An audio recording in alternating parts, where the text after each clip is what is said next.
What's up, everybody? How we all doing this Saturday night? How we all doing?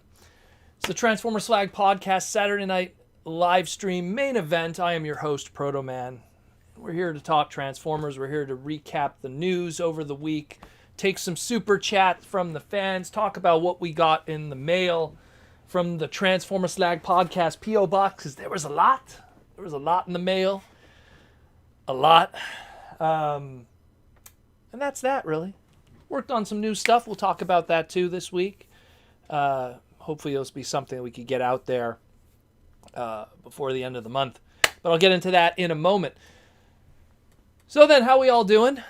It was a somewhat busy week of Transformer news. More so related to a bunch of other stuff, but I'll get into that in a moment. So we'll jump into some news, and then we'll cover what's below. Don't you know? Nice to see everyone's here. Nice turnout of everybody. Even a few Hasbro people. Interesting. Alrighty then. Let's get into that. So, first things first, we're going to cover some Masterpiece news. Bam! This news dropped literally when we finished our stream last week. Just more images of the Masterpiece Cliffjumper. Finally, we got to have the public images of the alt mode done in that Chrono Q Microman mini Porsche style. That doesn't surprise us. It's how it should be. We're going for that Fluoro Deary accuracy. You know, you got to get that squished little Porsche out of it. So I'm down for that. Again, I love Cliffjumper. Such a cool character. And, you know, we've had so many different kinds of stuff done with this character throughout the years, different interpretations, different kinds of shapes and sizes, to finally go back to that squat Microman design, even in a high-priced Masterpiece, is nice. Because, I mean, look, if you want alternatives, if you're not happy with what you see here, there is third-party guys that give you the full-size stuff from the Porsche. There is, of course, Earthrise that gives you another interpretation also. So there's different ways that you could tackle it. Different ways, and I like it. I like it a lot. A lot of green. Almost makes us wish that we're going to get a tap-out repaint from this, you know, which would not even be a repaint. Just leave it how it is, pretty much. Put a little bit of blue, and you're good to off to the races. But I really dig it. Also, for the little accessories that are included with it, we got a little bit of homages to some of the More to Meets the Eye Season 1, Part 1 episodes, and later on some other episodes. Use of his glass gas and his giant cannon. So you got the big cannon trying to take out Megatron there. In the middle image, you got the glass gas that he used to take out Laserbeak's little, I guess, shoulder cannon thingy. Flips down from the back from his backup lights, which I think that's pretty cool that they left that in there, all the little details. And, of course, his glass gas gun. All kinds of cool stuff. I dig that they're making those little effort for those little extras. Chances are, and this is comparing it to the mold that it comes from, that it's a partial retool from, of Bumblebee. Bumblebee came with two different head sculpts, like face sculpts specifically, so I'm pretty sure Cliffjumper is going to have something more than just that face, that very excited face there. Pretty sure we'll have something that's a little more stoic, kind of more associated with that character in a lot of ways. So we're probably going to see something like that too, maybe some new face sculpts. Who knows? Who knows? This is all not even 100% public yet. This is all just stuff that's showing up from the Philippines and multiple different sources that cannot be pinpointed. But we will see what happens with that in the near future. Other Masterpiece news that's also unofficial. Let's talk about the Masterpiece Raiden that we were discussing almost 2 years ago.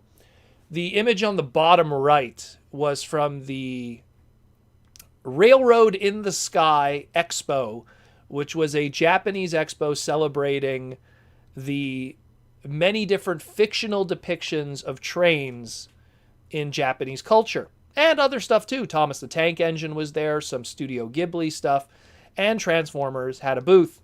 But on top of having that booth, they also showed off this little teaser here with the schematics at the top showing that, hey, we're going to be doing a Masterpiece Raiden.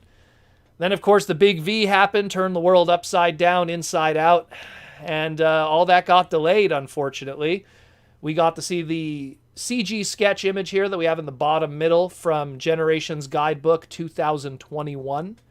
And now we have these images here of possibly a unpainted test shot of Shuki, the main leader of the Raiden combiner team of headmasters. So obviously it's like half transformed here in robot mode and looks kind of messy, but all that clear plastic is going to be painted over with paint. Kind of reminds me in a lot of ways from the JRX Rail Racer days, which also used a lot of clear plastics on the Japanese version. So definitely we're going to see more of this in the near future if the test shots are already kicking around.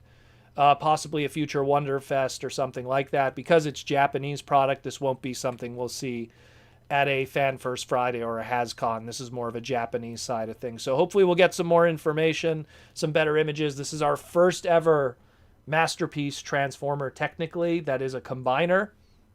So it will be interesting to see what they do. It will be really interesting to see how the final product is, because that's pretty hype. Pretty hype. Speaking of combiners that don't combine, Transformers Cyberverse Season 4, some toys started to show up, and we have our first images courtesy of Amazon.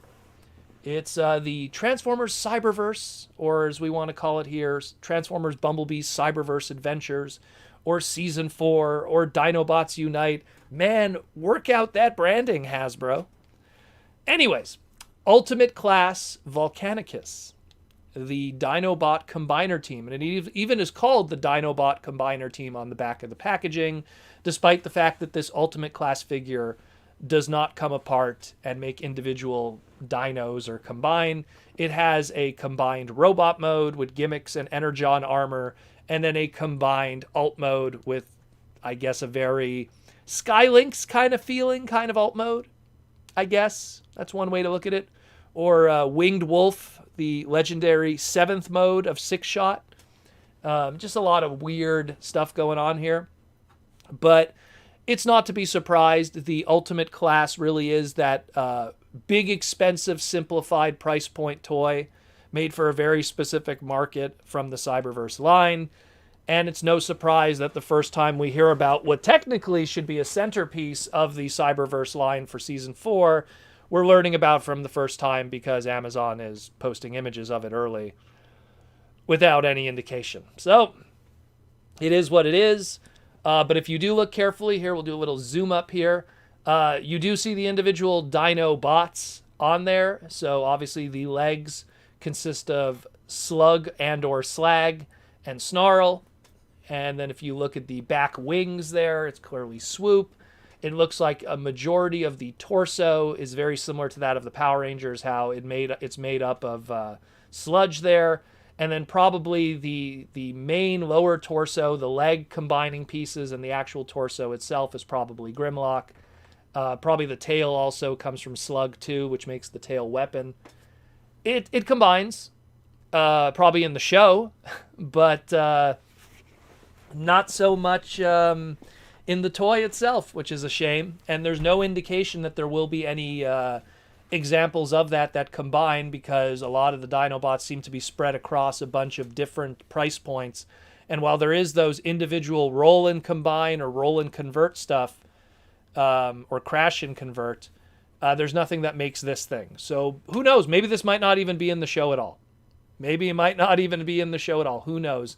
Wouldn't be the first time that a big price point Ultimate Class kind of figure didn't have anything to do with the show. I'm reminded of the Energon Armor Arc Optimus Prime, where Optimus combined with the Arc, which, I mean, even from a show perspective, doesn't make any sense from a scale. But so it's just something to keep in mind. Could be maybe they just want to keep that trademark. Think about it. When was the last time we got Volcanicus as a trademark from Power of the Primes?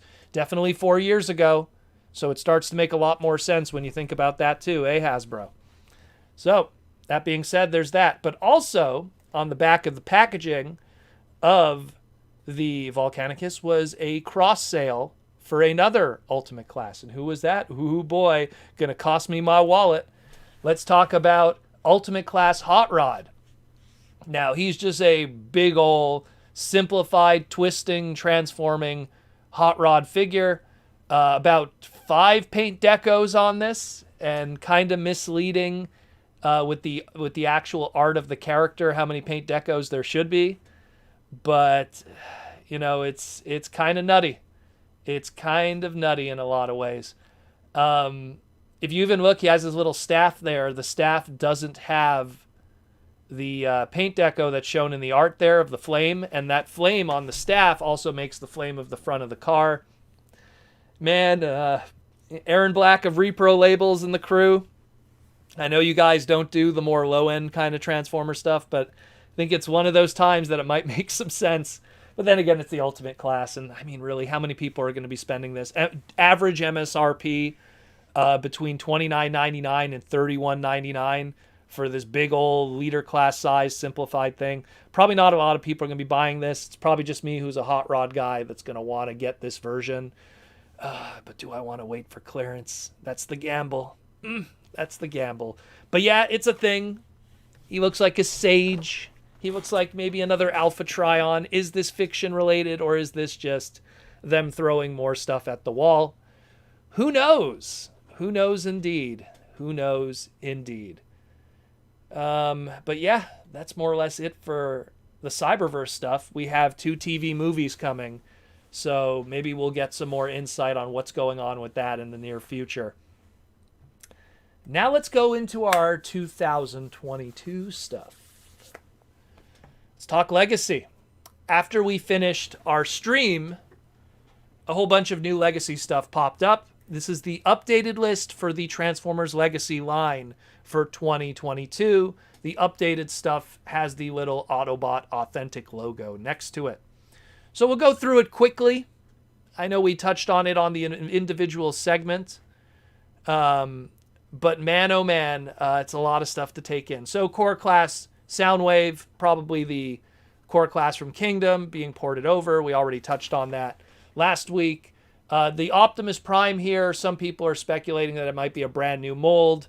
Some people are speculating that it might be the Core Class Optimus Prime brought over just to have a Optimus Prime in that price point going into this line. Because you want to have like an Optimus kind of figure in all the price points. That way all the different financial backgrounds will be able to afford it.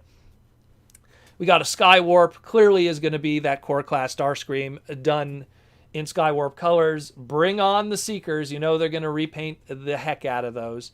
Shockwave, probably a brand new mold. Some people are saying it might be that Scout Core Class from back in Power of the Primes days, but I think they're going to do a new mold. I think it's due. We'll get a new Shockwave. That'd be pretty hype. Iguanus, that one's pretty hype. That one's pretty awesome. I was saying like, hey, if it is somehow the Beast Wars character, that'd be really cool. But at the same time, I really think it's going to be the Pretender shell, because that's what a lot of the rumors have been, is that they're trying to just go for those Pretenders and do more of those characters. If it is the Pretender shell character, it's probably going to be what they've been doing for the past couple while now when it comes to fusions of characters. When I look at, let's say, Bludgeon or that of Skullgrin that they did during the Generations era, where they'll kind of have the robot mode be a fusion of what is essentially the Pretender shell, and then the alt mode will be what the Inner Robots alt mode was. So Iguanus, yeah, it's probably going to have that very lizardy purple kind of look and have some kind of, mold like that. And then we have the Energon monster, which we'll talk about when we get to the Deluxe. But I mean, I was saying, like, at first I was saying maybe it's a Vertebrake repaint. Maybe it's, a brand new mold. Maybe it's a Kremzeek. Maybe it's this or that. We shall see. We got a super chat here from Princeton. Princeton we're going to be talking about in a moment here, because he sent us something really cool in the P.O. box for the Slag podcast. Princeton with the super chat wants to know, hey, Proto X-Tranbots are making Omnibots. I did see those. Do you think Hasbro will ever make them? Keep rocking the stream. Yeah, I actually talked about it so the Omnibot that they started with was Downshift. And there's a member of TFCon's staff that does the third-party panel called Downshift. And he was super excited about this. So that's pretty hype to see Downshift finally getting done, especially getting done in that traditional car design.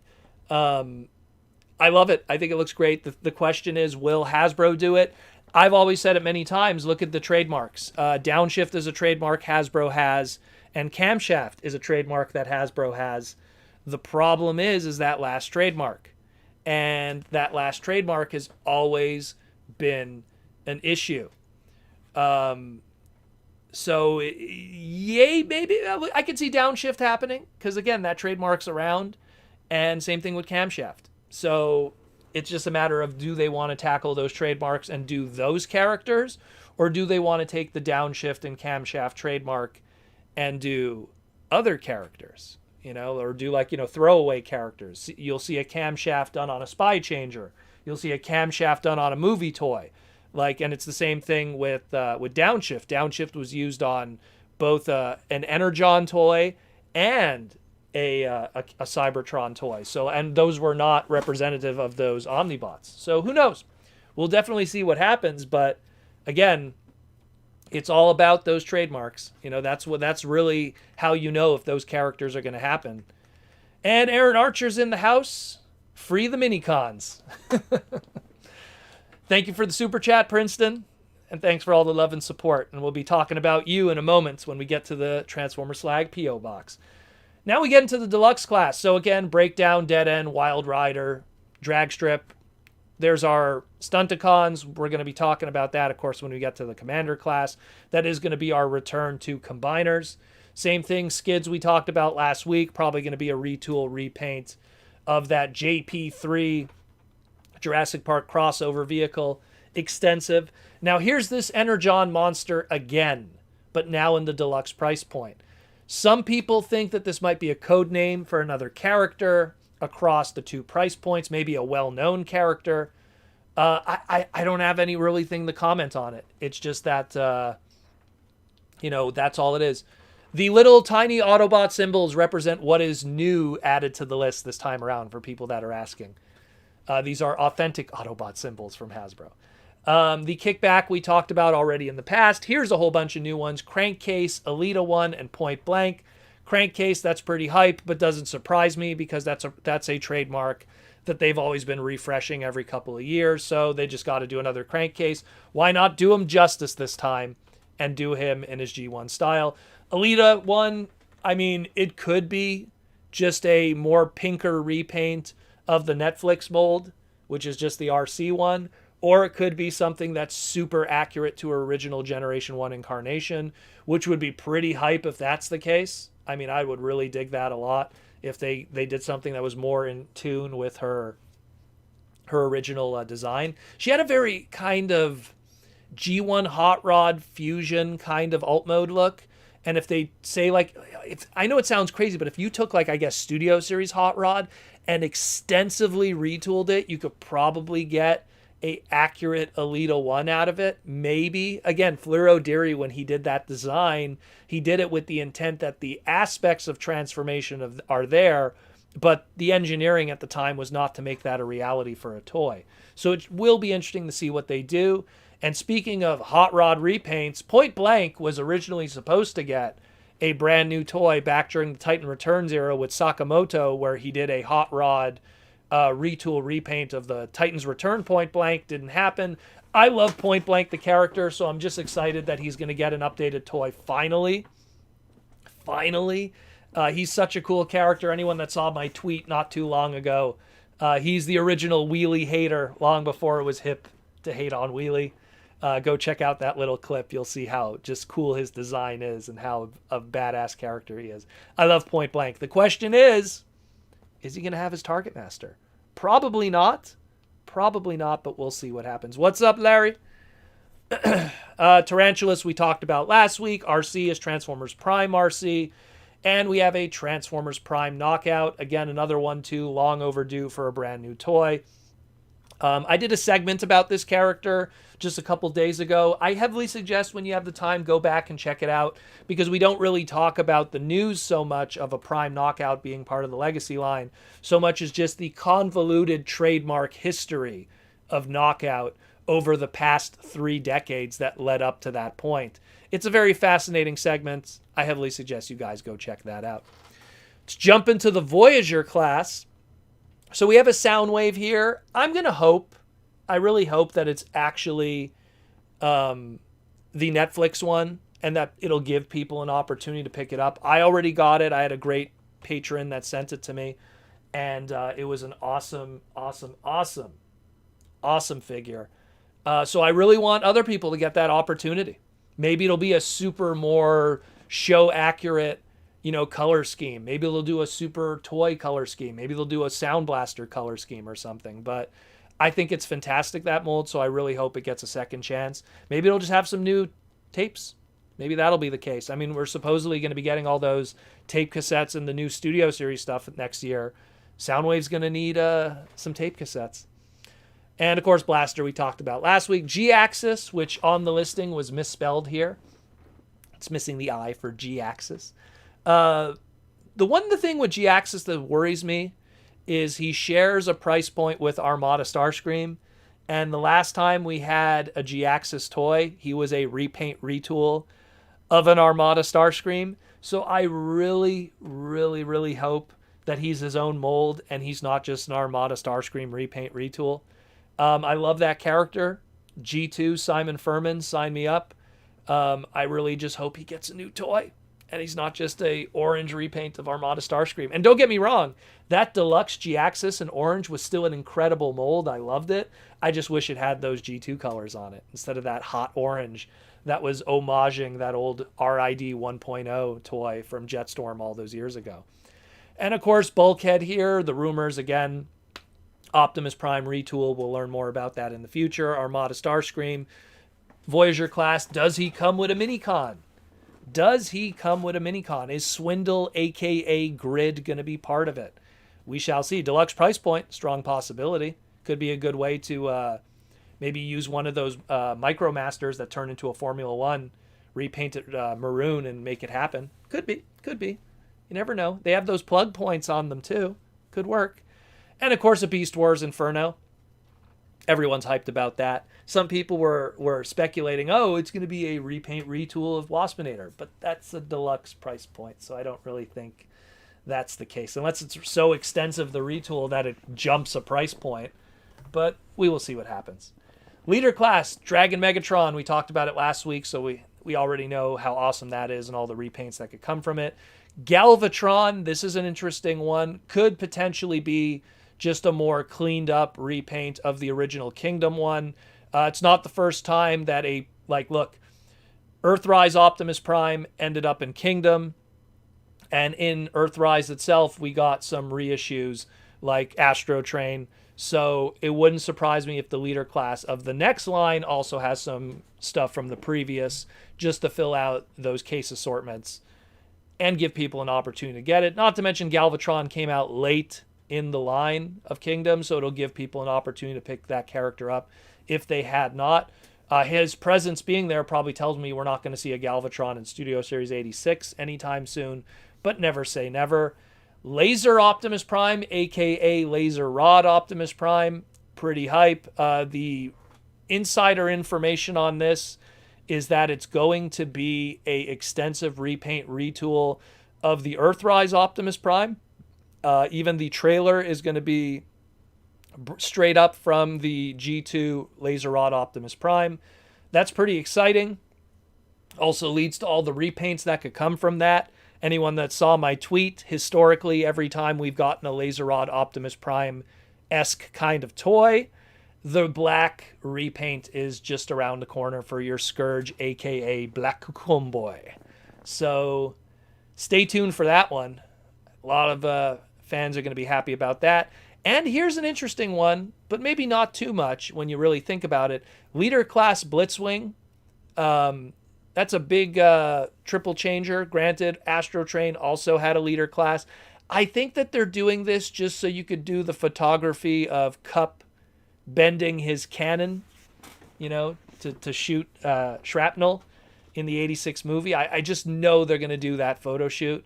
Where, a deluxe class or a Voyager Blitzwing, it would be too small to reenact that with the deluxe class Studio Series Cup. So I think that that's what they're kind of going at, and now it's just a matter of when are we going to get Octane in a leader class instead of the it's funny, we got all our triple changers as deluxes, we got them all Decepticon ones anyhow, we got them all as Voyagers. Now are we going to get them all as leader classes? Interesting. Very interesting. We don't really see that with the Autobot side, but the Decepticon side sure is rocking that.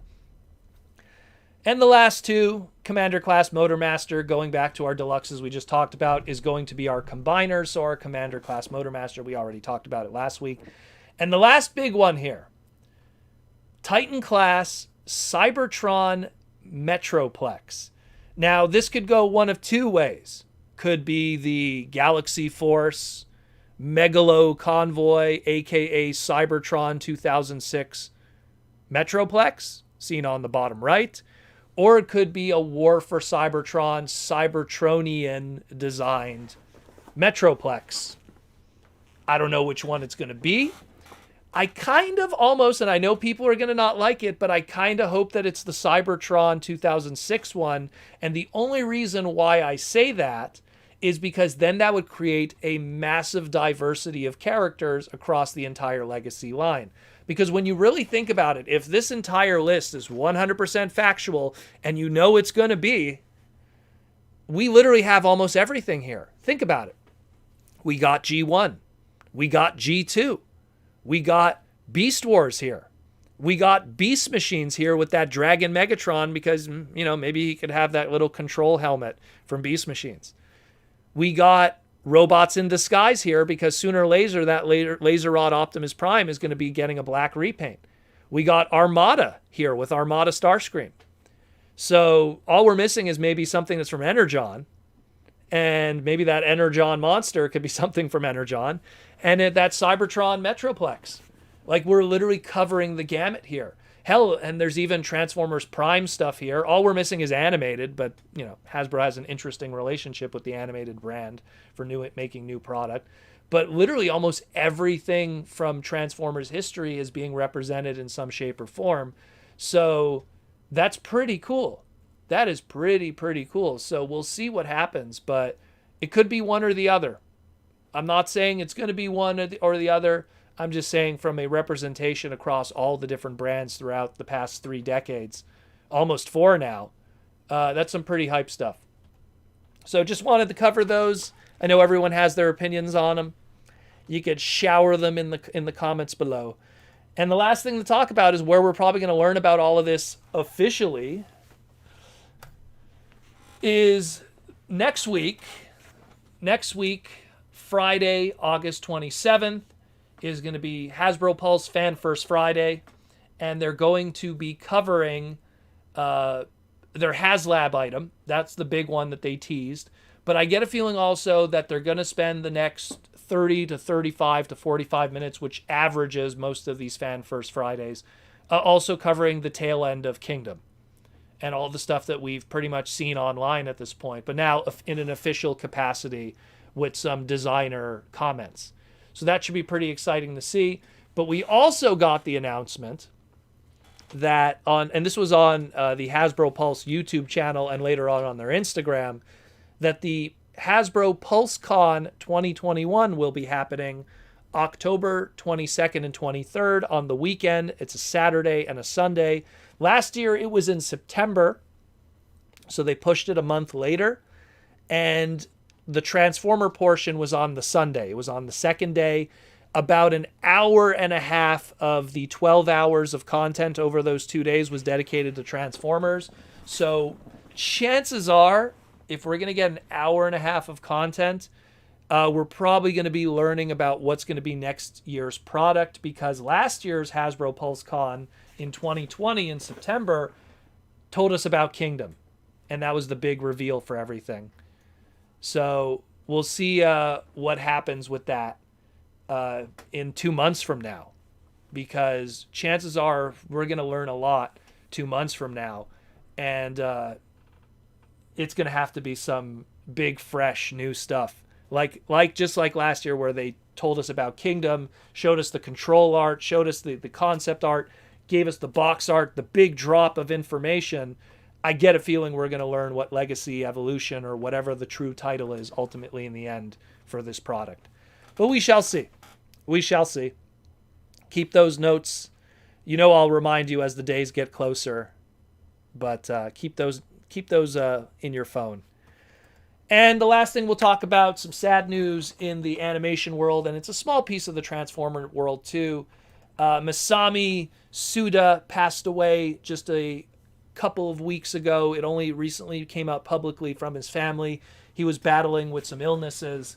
Matsumi had a lot to do with a lot of the big names in the anime world, from Speed Racer, from Gatchaman, Fist of the North Star, Slam Dunk, Dragon Ball movies, the Street Fighter animations during the 90s, Samurai Pizza Cats, and then even some personal favorites of mine like Metal Fighter Miku and many others. But, you know, what he did in the Transformer world was he was a well-known animator for dynamic animations, and whenever Transformers Energon had to have 2D kind of stuff, like there's these, you know, across all 52 episodes of Transformers Energon, aka Superlink, most of it was CG for the robots, but once in a while there was 2D robot animation, and it was very dynamic and looked very nice.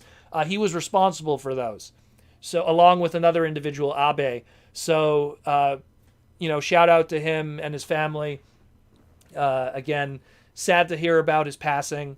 Very talented individual that touched a lot of our lives and a lot of different stuff. So I just wanted to take a moment to kind of just pay my respects to a very talented dude. Samurai Pizza Cats was probably, without a doubt, one of the first animes that I ever encountered in my life that I knew was anime, I guess is the best way to put it. I watched, you know, Robotech. I watched some other stuff back in the day, but I didn't know it was anime. Samurai Pizza Cats was like really my first anime in a lot of ways that I knew it was anime. Back in the 90s on YTV. So, very important stuff. And, I mean, Fist of the North Star and Dragon Ball. Come on. Come on. And Slam Dunk. Come on. Great stuff. So, rest in peace, my friend. And that's it, more or less, for the news this week. We're just going to cover some little stuff here and there. So, again, I've been working on, and Aaron's actually here in the chat, been working on episode 2 of the Toy Armada, which will be airing soon enough. Again, if you want to check that out, it's a second channel of a podcast that I've been working on with Hasbro legend Aaron Archer. Episode 1 is out right now, talking about Star Wars and that era of episode 1 specifically, and all the cool stuff that was going on behind the scenes from a toy development standpoint. It's not just talking about whatever the topic is, but also how those toys get made. And a little bit of Transformers leaks in, a little bit of other stuff leaks in too, and it gives you a better perspective of how toys get made, especially when it comes to these movies and stuff. Episode 2, hopefully will be hitting before the end of this month, if not the beginning of next month. And stay tuned to see what that'll be, but it'll be pretty hype. Of course, also speaking at the end of this month and next month is going to be Toy Robot Magazine. For some reason, I'm on the cover of it. There's a full-page interview there, along with a whole bunch of other individuals that got some great interviews. Also talks about the history of Unicron toys throughout the years, both canceled and uncanceled. Check that out. Toy Robot on Facebook. You could pre-order your issue and have it sent to your door with one of 2 different variant covers in holographic or original. Pretty cool stuff. I have no idea how my article turned out. Might be an absolute disaster. But there's some photography of me with my collection and stuff, so if you want to check that out and everything, Toy Robot on Facebook. And last but not least, we got to talk about our sponsor, Symbiote Studios, that makes our shirts, our pins, and our plush that are chilling back there. Good old B. B is just shaking his head, going like this bald bastard. SymbioteStudios.com. Again, check the link in the description below and everything. Again, they make a whole bunch of crazy plushes, G.I. Joe, Transformers. They do also a bunch of video game stuff. A lot of crazy, awesome stuff. The pins are great, too. I love them also. They are all the shirts that we wear on the podcast, and probably in the future when the convention world opens up. So check that out. And, of course, they're doing other Hasbro brands in the future, so definitely check out a certain Power Ranger character. I'm pretty sure you could guess who it is, but he's in the works, so check him out. Get out the dragon flute, and he'll emerge from the water. And also a online exclusive, which I'm pretty sure you could take a guess who that is, that he's going to be a massive plush that's going to be coming. So keep that in mind too. So be sure to pick up all your Symbiote Studio plushes, the first ever ongoing Transformer plush line. And there's more to come from the Symbiote Studios line. Check that out. And that's it for the news this week. Now then, we also have the Transformers Slag P.O. Box that got bombarded with stuff. It's pretty nuts. It's a lot of stuff. Bear with me. I'm going to try to... I'm going to try to do it as best I can. There's a lot of stuff. We'll start with, I guess, DF Deep Freeze. He sent a random... I have his letter here. His letter is here, but he only wrote a couple things. I'm not going to read the whole letters because they're kind of private, but he pretty much wrote, found a bunch of rando Transformer stuff hitting the flea market scene. Figured you'd appreciate some of the stuff I didn't want. Check it out. Just give me a shout out, DF Deep Freeze. So DF Deep Freeze, thanks for a deluxe class G1 colored movie Ratchet. This is the Dark of the Moon one, which had the little mech tech gimmick kind of thing going on. So pretty cool. Dig that. I don't think I have that one, now that I think about it. Dark of the Moon was when I started to slow down on the completionism kind of stuff.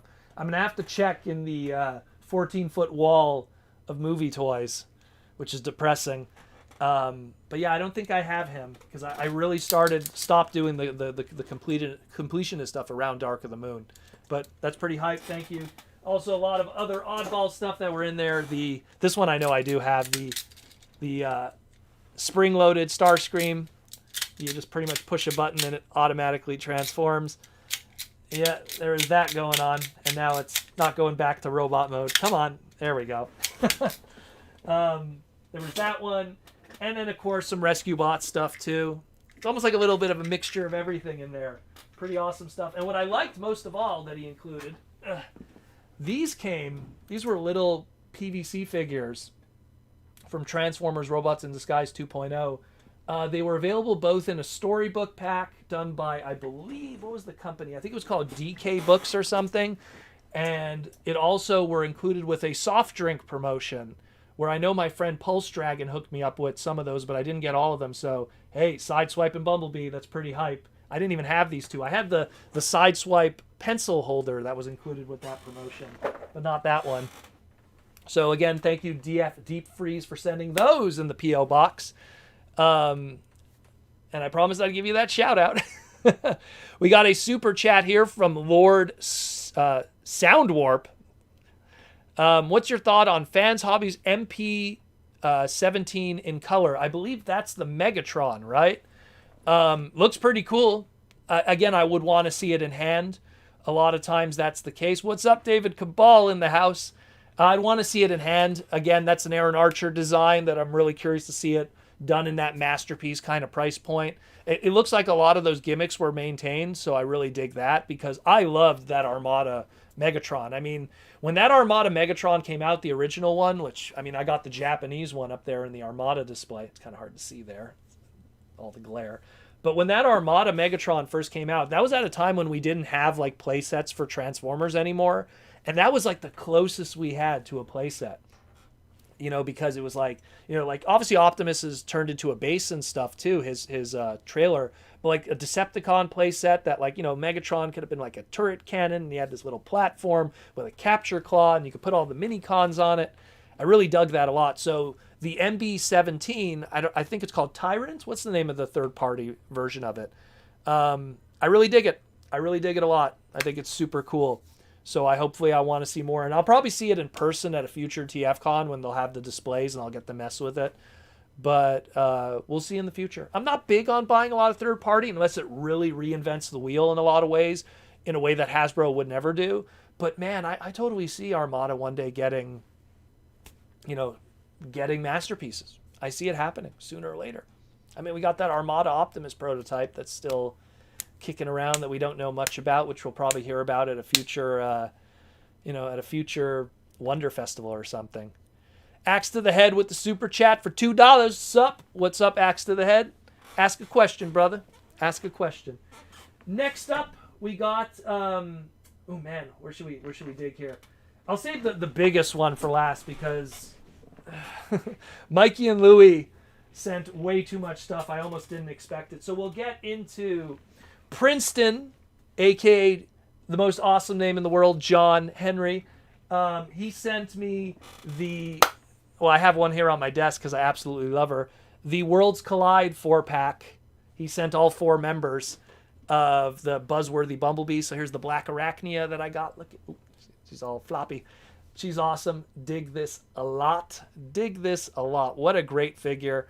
A lot of people were saying I should swap the arms and legs with the original Black Arachnia from Kingdom.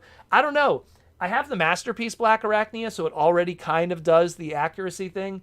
I don't want to take these legs off because then I lose that toy accuracy with the, cheetah bra in a lot of ways, or panther bra or cougar bra. I love this. This is great. And then, of course, we have all the others, too. You got the floppy Fangry. Everyone seems to have that problem. But we got Fangry. We got the Optimus Primal. We got the Bumblebee. The Primal and the Bumblebee are in the other room because I'm doing some photo shoots with them. The Primal is so fun to take photos of. He has like that red blade and the purple pieces. You don't see much purple on black with Transformers a lot of times. So it looks really cool. I dig that. Dig it a lot. Again, thanks, Princeton, for the hookup. That was really awesome of you. That also was in the P.O. box. And last but not least, and this is the crazy one from Mikey and them, they're a 3D printing company. They've done a whole bunch of stuff. That crazy HasLab Unicron 2-in-1 set was created by them. And as they just, I don't even know where to begin. It is absolutely nuts what they did. So they sent me every single 3D printed standalone figure that they've worked on up to this point. Where do I even begin? We'll start with the Autobots, I guess. So they're pretty much done in a 6-inch scale, similar to that of the Transformers RED line. They're articulated and they are amazing. These are 3D printed, which really tells you a lot about the future of 3D printing. Again, articulated pieces. Look, it's nuts. It's nuts. Weapons could come off and everything. He could hold his weapon, take off the weapon. You know what I mean?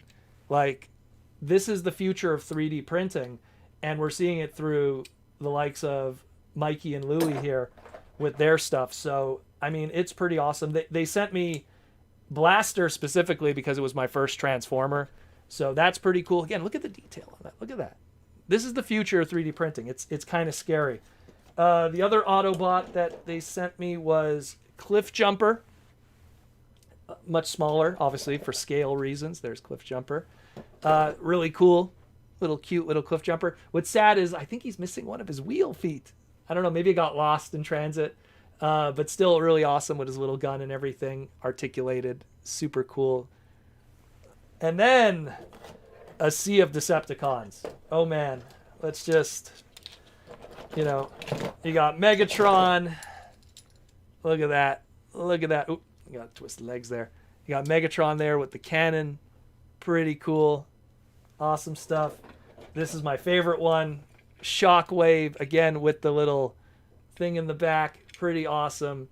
Shockwave, again, even with the waist swivel and everything. This one looks amazing. This one, I'm tempted to have it on my desk here.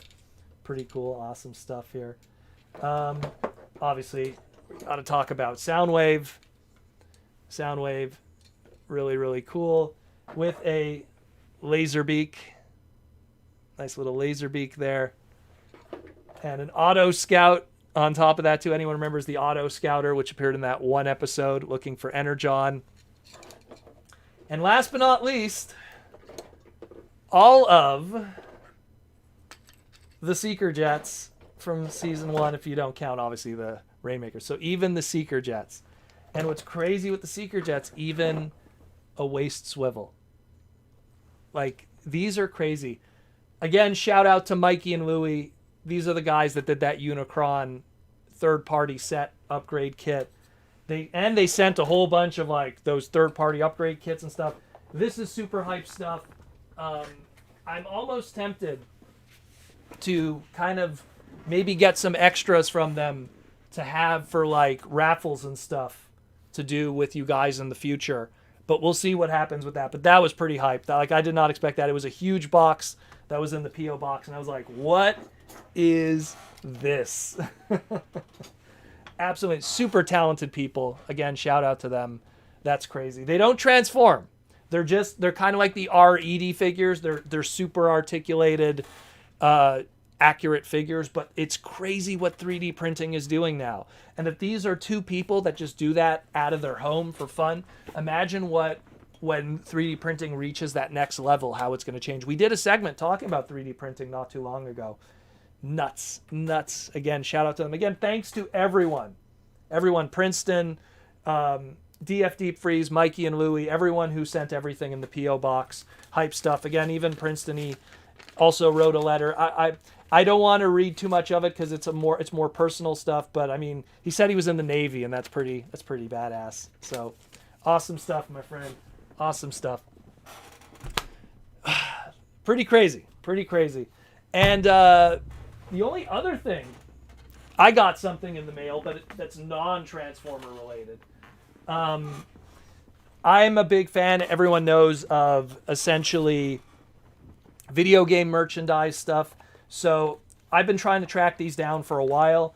Anyone who knows like Street Fighter or Famicom or Super Nintendo games in Japan, they're done in like an upright style like this. And what's cool about these were promotional items where it was Street Fighter 2 done in the box Famicom style or Super Nintendo style, like how it is in Japanese, but they're special die-cast metal figurine kits. So I was like, oh, that is so cool. And I've been trying to track these down for a while because these, like, they go in your Nintendo collection pretty much. That's how they would look next to it. So that's really hype. Again, this one here, you got Bison, you got Ryu, Chun-Li, and Sagat. And then this one, you got Balrog, aka the Boxer. You got another Ryu, Chun-Li, and Vega there. Pretty cool. These are heavy too. They're heavy die cast, done of pewter. That was what I got in the mail that I ordered from Japan. And it's getting tougher to order from Japan because that DHL stuff is brutal. It's really knocking Canada down right now. But that's it. That's it more or less. So we'll just open it up to Super Chat questions for the rest of the night. We still got an hour left. We got an hour and 7 minutes. And we'll just enjoy the rest of the evening. Man, it was a lot of stuff. Thanks again to everyone who sent everything. Absolutely right, crazy. Yeah, Ryu. You know what? Every single Street Fighter, you have to understand, when I played Street Fighter back in the day, it was when it first came out in arcades. There was no internet. We didn't know how to pronounce characters. We didn't understand the Japanese thing. Do you know how many times we were trying to figure out what they were saying? Is it a boom kick? Hadouken? You know? Tiger? Is it Iger? You know? Like, we didn't know. We didn't understand any of that. We were young kids trying to figure stuff out. It was like, well, how old was I? I think I was like 11 years old or 10 years old when Street Fighter 2 came out in the arcades. So it's hard to get rid of the Ryu to Ryu, the Dhalsim, the Sagat to Sagat.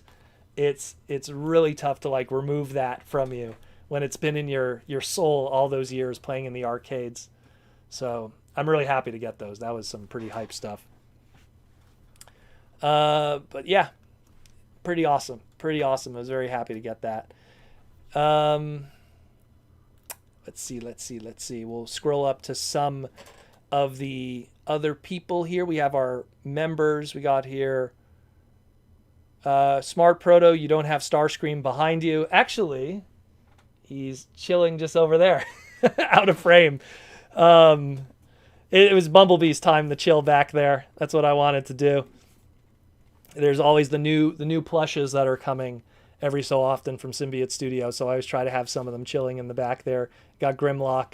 It's funny, I don't have the Soundwave and the Megatron out. I should probably put those out too in the future. I'm more of an Autobot guy, so one day we're gonna see others. We're gonna see a whole bunch of other ones. Downright Superb has joined the Autobot Elite Guard. Welcome, Downright Superb, to the Autobot Elite Guard. We got members of our Transformers membership program for the podcast, so welcome, Downright Superb. Ask away any questions you wish now that you have the little icon. As every month passes by with the memberships, it opens up every month that you're more membership, it opens you up to new icons that you could have next to your name. Yeah, like stuff like Bumblebee, Hot Rod, all of them. They were all done by a extremely talented individual many years ago in the Transformer fandom in the 90s called Taco Salad. That's literally, it was his name, who made all these icons back in the day. I used them on my website many years ago, and he made a whole bunch of cool ones. So welcome, Downright Superb, to the Elite Guard. And here's his question. Why are voice actors like Peter Cullen against others emulating their voices? They created iconic characters. Big characters like Bugs Bunny, Mickey Mouse, and Optimus Prime shouldn't sound different. Well, you know what? There's kind of like a weird kind of belief with that. So in the Japanese anime world, it's kind of like taboo to voice a character that was voiced by someone else previously that was like very iconic, to the point that sometimes when a voice actor passes away, a lot of times people go, well, that's it. We're never going to see that character in animation again in a speaking role anyhow because of that. Although, you know, there has been exceptions to the rule, but I mean, it really is tough. Like recently, the voice actress for Bulma in Dragon Ball passed away. And people have been speculating like, oh man, that's going to be tough for the future, for future Dragon Ball animation, because they probably won't have Bulma in it because of out of respect out of the voice actor. Peter, who's worked around the world in animation, probably comes from that old school mentality where you don't really want to replace the old voice actor for a character. But to be fair, I mean, when Jim Henson passed away all those years ago, are you telling me we were just going to stop doing the Muppets and Sesame Street forever without Jim Henson's voice? You know, his son took the reins and a few other people and just replaced, you know, those characters' voices and did a very good job. I think I respect Peter and his decision to say that. I understand where he's coming from because there's, again, two sides of that way of thinking because of the old school way of thinking when it came to cartoons and everything. But at the same time, I do agree, you know, other people should be allowed to do those characters. Let's say, hypothetically, you know, Beast Wars, right? Let's say, you know, we didn't know initially with Beast Wars that this was going to be a continuation of Generation 1. It could have been a reboot. It could have been, you know, a different interpretation. Optimus Primal, a.k.a. could have been interpreted as Optimus Prime, as the original scripts and everything and the original toy design was planned. And Megatron, how could you deny Gary Chalk and David Kaye those roles, saying like, well, it's got to be Peter Cullen or Frank Welker or nothing? I mean, Frank Welker, talented voice actor, but David Kaye instead of, you know, for Beast Wars Megatron, David Kaye is a legend, man. David Kaye is incredible. So I understand where Peter's getting at. Peter made his money. You know what I mean? So I don't want to think he's saying this for money reasons. The only reason why I think he's saying this is maybe he's not happy with the fact how the Netflix series panned out and how the voice acting with that was, need I say more?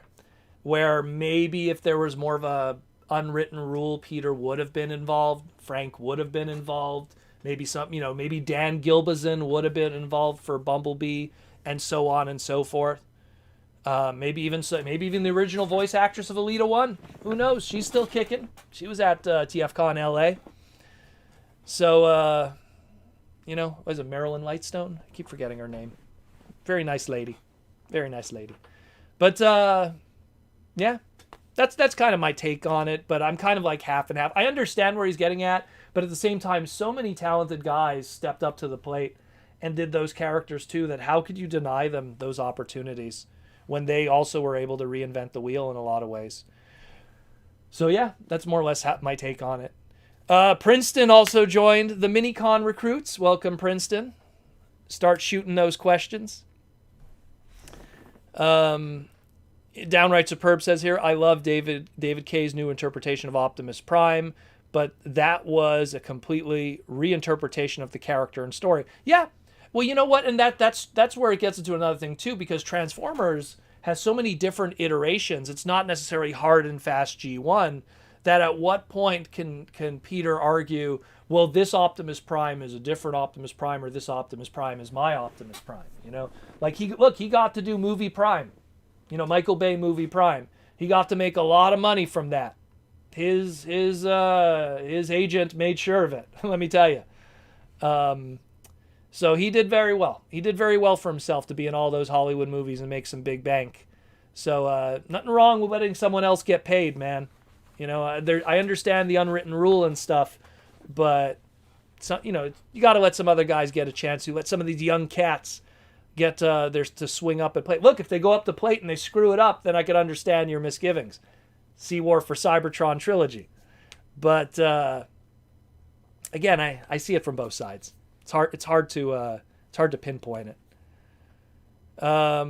Elves Bleed 57 says here, do you think we could get characters from Car Robots, Robots in Disguise 1.0, aka Car Robots, in the future of generations? I would love that. I think, look, if anytime we're going to have an Optimus Prime Scourge / Black Convoy repaint, that's going to be your Car Robots representation. But yeah, I would love to see Sideburn Speedbreaker. I would love to see Mach Alert Prowl. I'd love to see X-Brawn Wild Ride. I'd love to see those characters. JRX, I mean, that's a tougher one because it's bullet trains and that's a tough market to sell in the Western world. But where's the build team? Where's my Autobot build team? You know, there's something that you could repaint, retool from Constructicons. You know, do the Autobot build team of, like, you know, Grimlock, as he was called, and Wide Load, and Build Boy was his Japanese name, Wedge, I think he was called in the English dub. You know, and Hightower, that was a cool one. That was the Proto Man looking one. He had like the Proto Man head sculpt with the visor. I loved Hightower. You know, J4, J7, and J3, I think it was for JRX and all that. Like, I'd love to see all of that. Gigatron, aka the Megatron from that series, the 6 changer, later 12 changer. You know, so many great ideas. The way that I see it is sooner or later we're going to get all of that. We will, because Hasbro's going to run out of characters and ideas that they could refresh every time. So if you want to do a Megatron, but do a Megatron that's different, look at Robots in Disguise 1.0 or the 2001 series, Car Robots. Look at all those trademarks that are there. Look at that. You got Prowl, you got Optimus Prime, you got Mirage, you got Ironhide, you got Hotshot. Hotshot's in there. There's a Hotshot character in there. Hotshot is a trademark debuted in that series. So there's so many that they're going to have to visit at some point, and just take a shot at it for sure. For sure. For sure. I think so, Elves Bleed, for sure. Tom Laney here says, with Legacy coming, think any chance we'll get Battle Beast snuck into the line somewhere? Funny that you asked that. I literally had this conversation just today. Snuck in the line somewhere, how maybe they could use those figures in Pretenders in a kind of way. I was literally having this conversation today on Twitter with someone, and we were talking about how it's such a shame that Battle Beasts, even in Japan, didn't do well with their remake series of Beast Saga. Every so often, Hasbro and Takara does an homage to them. They're part of the DNA of Transformers, and because they're part of the DNA of Transformers and their history, sooner or later they pop up again. Like you mentioned before, Little Titan Masters with the head sculpts and the body sculpts of White Leo and all the other characters, Catan. You know, again, we had that 25th anniversary Beast Saga toy line that I did like an extensive review on Hasbro, on my old channel many years ago, and it didn't do well. Didn't do well. It wasn't ported to the Western market. The sad truth is the Battle Beast trademark right now, I still think, is with Art Asylum, although I think it might have lapsed since then. I have to look that up. But I know that Art Asylum and Preview at one point had, Diamond Distributing, had the Battle Beast trademark at one point. And they used it. It didn't do well. It kind of fizzled, and they did like a comic book. Wasn't that great, I'll be honest with you. So we'll see what happens. I would love to. I love Battle Beast. I have a huge display of Battle Beast. You could barely see it off camera, and if I turn the camera, it's not going to make a difference because it's getting covered. So I have a huge DTOF, just top to bottom, only Battle Beast stuff. Because I had a lot of fond memories with that toy line as a kid. And a lot of times the rumor is that if Battle Beast would have been successful in the 80s, because it really wasn't that successful, the hope was that they could use that as an excuse to import the Japanese Headmaster series into the Western world, and we would have gotten official season 5 of Transformers. And then you have those crossover episodes, and they could have, worked out new animation. None of that ever happened in the end, unfortunately. But I'd love to see more of it. I would love to see more of it.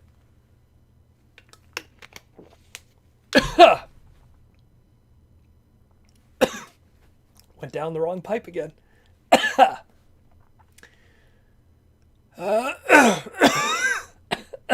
One sec. Woo! That just twice that's happened on the podcast. Downright Superb with the super chat question before I die. Downright Superb wants to know, the studio is not getting Gary Chalk and Primal was a crime. Don't even get me started on that one. I think they're getting Ron Perlman again, so little impact for Beast Wars. You know what? I have always felt that the Beast Wars crew of voice actors is one of the most flawless crew of voice actors in the world. Mikey. They really are. Like, just, Gary Chalk, Scott McNeil, David Kay, Ian Corlett, Don Brown, I know I'm forgetting somebody, Richard Newman, Venus, oh God, I know I'm forgetting somebody and I'm going to get in trouble for it afterwards. But, just mentioning Scotty covers half of the cast anyways. But, it's crazy. It's crazy. Like, they're such talented dudes, and they're not expensive dudes either. They're very humble voice actors. And the fact that you couldn't even get them to throw back to the 90s for this is a crying shame. The guy who played Megatron, Beast Wars Megatron in Kingdom, I used to joke about how the PlayStation Beast Wars game, the first one, had the worst voice acting for Beast Wars Megatron. Alex Willows. Oh, how can I forget about Alex Willows? Man, that guy is crazy cool. That is the coolest old man you will ever meet. Let me tell you. He wears better clothing than I do. But yeah, like, man, they were so cool. They were so cool, those guys. I still see them all the time at TFCon. We have dinner together. And how they didn't get those roles. Shame on you, Netflix. Like, geez. Really work on that. Voice acting is very important to characters and success of those characters. But yeah. Blue Man Kuma, Pauline Newman. How could I forget Tigatron, Air Razor? Venus is a fellow Montrealer. So, got to shout out to her always. Where are we at here? Are you going to get Star Saber when Hasbro puts it up for order? Yes. Star Saber is one of my favorite characters of all time. So, yes. 100%. And he's going to be a lot more affordable. So, yes. We got here. Alice Trapp says now David Kay is stick saying, and now this for John Oliver. Oh, yeah. It's true, he's doing voice acting. Look, David Kay. He did Cialis commercials. Male enhancement commercials, let's put it this way. And no one realized it. And then when he did the voice on in a BotCon panel, we were all like, ooh, okay. Yeah, now I recognize it. David's a super talented dude. Easily, like, he's like my top 3 favorite voice actor of all time, David Kay. Easily. Just as a person and as a talent, How many people could say they did Optimus and Megatron? Full time. Not like little stints here and there, full time. Only David Kay could say that. And both really good versions. Everyone loves Transformers Animated Optimus Prime. Everyone loves Beast Wars Megatron. And then both of them, both Gary Chalk and David Kay would go on to do Unicron Trilogy. Shout out to David Kay, #1, man. Ben says here, off the back of what you were talking about with Gary Chalk, it's embarrassing as a fan-made stop motion is getting these guys to do voices. Gary is playing Hound in a fan show. Exactly, Ben. Exactly. These guys are available, and they are available for the fans. And the fact that other people, look, I'm not going to rag on people getting paid. You got paid, congratulations. You know what I mean? It's like, look, if they asked me to write for something and, Simon Furman's going to be like, hey, man, like, I could have, I was applying for it and they didn't take me. I would have been like, why did you pick me when Simon was up at bat? Because Simon is awesome, So I totally could get that, How could they not use them? David K. voice can get anyone aroused. Yeah, imagine that's what it is. You open up the pill jar and there's no pills in there. It's just David K. talking, and that works enough for the bedroom. Giggity. Yes. We got a super chat from Mikey. If you could voice any Transformer character, who would it be? It can't be Hot Rod and Rodimus Prime because that would be too easy. That's always my go-to. That would be my dream, though. Like, I feel like I've done so much in the Transformer world professionally. To do voice acting in it would be awesome. I would love to do Hot Rod Rodimus Prime. But if not, I'd love to do an original character. Like, if there was, like, a new character created for the show, I'd like to be the voice for that character. Because I don't want to... Like, I would hate to, like, go, hey, you're going to be Mirage. And then all those other versions of Mirage are going to be there influencing how I'd want to do it. That more, Jimmy Carter kind of sounding, G1 Mirage, or, the Mirage that was done in Robots in Disguise 1.0 that had more of a Saban edge kind of, hey, how you doing, So I would want to do something that's an original character. If they made a new character, Blast Point, and he's, like this rad, like kind of, army-based character that covers up and is known for like fighting from afar, and he's a sniper dude or something. I'd love to do that, and then take what you told me of that kind of description, show me how the character looks, like a voice acting audition would be, and I'd give you something. I would love to do a voice for anything. I would love to do a voice for a character, but it would be great if it was an original character. That would be even more cool. That way I feel like I'm not stepping on toes, and I feel it gives me more freedom creative wise. But if you want me to voice Bulkhead, I'll do it. But I'm going to try my best to not do, hey little buddy. I'm going to try not to do that. Hey little buddy, how you doing? I like painting, So we'll see what the future brings. Call me. If you're interested. Usually that's not the case. Usually it's who you know, unfortunately. Let's see, what do we have here? We got more super chats. For F's sake, didn't David K say those lines? I don't even remember.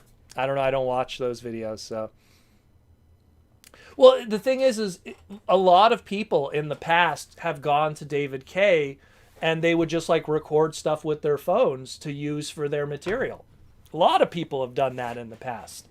And David does it, no problem, no charge. It got to a point where it was so expected of voice actors that if you go to some conventions, it actually says, if you want me to record something for you, there's a charge. Because it got to a point that a lot of people were getting autographs and they were getting material that they could then use for their podcast, their YouTube channels, whatever, their animations.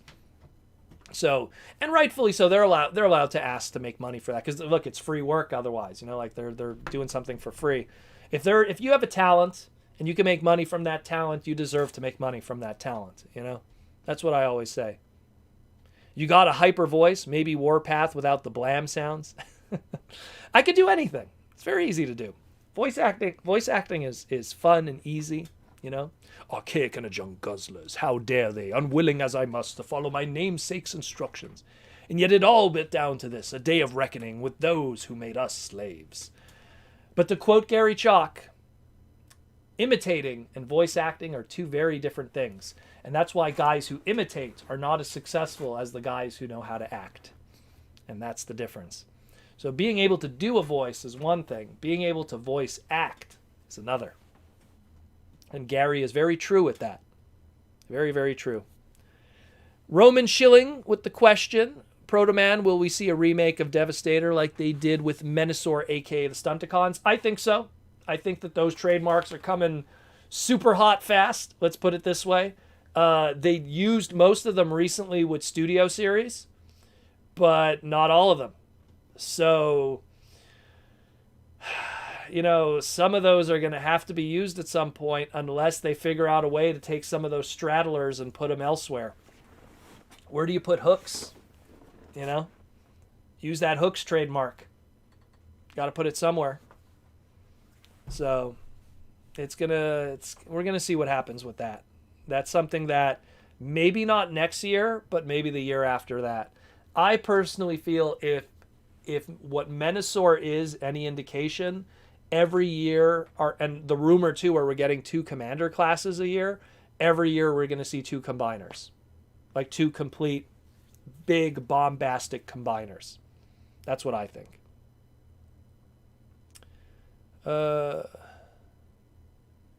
Have to go sea spray live on air. Yeah, because I choke on water. I swear by water, and then I choke on it. It's trying to kill me. Brought to you by Naya. Trying to kill Proto-Man for at least a couple of years now. Paid advertisement. YouTube's going to put that at the bottom.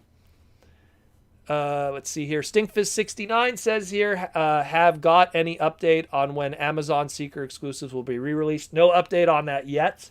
When I do get the information on that, I will talk about it on the podcast. They said they were going to do it, but nothing has been updated yet. That especially, I'm gonna get the update right away, because on my Discord I have a section that's dedicated to deals and sales and stuff, and we're always trying to keep tab on that. And there's been nothing yet. There's been no peeps or anything. So Ben says here, will Devastator be in Legacy or Studio Series 86? Well, again, we'll see what they plan to do afterwards. You know, we'll see. Like we have Menasor. Who's the second one? Aerial bots? Protectobots? You know, Computron? You know, Technobots? We'll see. We'll see who they want to make that second commander class if the rumor of 2 commanders a year is true. We will see. We will see. I mean, it's something where, personally, me and Elf's Bleed said it too, it's something where I could see Studio Series 86 doing it, because now that Studio Series showed that they're willing to do a commander class and combiner teams through their Devastator, it's not out of the question. You know? It really is not out of the question. So I could see that happening. And it'd be pretty hype, to be honest with you. It would be pretty freaking hype if Devastator finds his way there. I mean, look, I have the original Titan class. It is what it is. It came out at a time to kind of, you know, cross-pollinate with a video game. So it kind of makes sense, you know, back then to do Devastator. But today it's more just a matter of does it make sense with whatever they want to do narratively. And, you know, on top of that, Kingdom showed us that our big price point toys don't necessarily have to reflect what's going on with the show, because Rodimus wasn't in Kingdom, and he's our big price point toy. So, you know, obviously the Ark was, but couldn't be helped, that one. So we'll see what happens. We will see what happens. Horned Owl says here, I really hoping for a commander class Astro Train with Studio Series 86, so you could fit everyone inside. That'd be pretty cool. But I don't think they'll do that. I think that they seem to like really be dedicated now to seeing our Decepticon triple changers as leader classes. I think the next Astro Train we should see should come from Cyberverse, to be honest, because there was a really cool Astro Train design in the Cyberverse line. So that'll be the next time we see that trademark show up. That's what I would like to see personally. But I mean, man, Astro Train has gotten a lot of toys. Let me tell you, he gets his fair share. And Astro Train is probably my favorite of all the Decepticon triple changers. Anyways, he was my first one. So David Cabal, who I'm going to let him have a super chat for free because David Cabal is awesome. The new He-Man looks really rad. They have a good voice cast. I guess you're referring to the new series that was shown. My opinion on it is wait till we see a series. You know, like obviously there's the trailer and stuff. I kind of compare that, like, because look, we've seen this before, like when Animated first came out and people freaked out and they said it's terrible. And then everyone watched Animated and loved it. I'm going to wait and see that's a series, and then I'll have an opinion on it. It looks very He-Man if it was going through its animated Transformers phase. And animated Transformers shook the status quo, made, Prowl a ninja, made this character a female, made this and that. A lot of stuff was changed in animated, and people loved it. Had a different aesthetic that was very different to what we were used to before. This new He-Man series, it might be going through its animated phase. It might be a great reinvention, or it might suck, but I won't know until I see it. So I will save my opinion for that when that time comes. Not gonna hate on something unless I've seen it. A trailer is far from a way to tell. That's why I went into every single War for Cybertron trilogy open-minded, and my opinion was my opinion based on that. Ben says here, do you think Rodimus was a bit of prep for Motormaster with him being a Voyager, but having a trailer, and with the new trailer body of Motormaster, like the X-Transbots one? I don't know. I think they're probably going to do something from the ground up. I really do.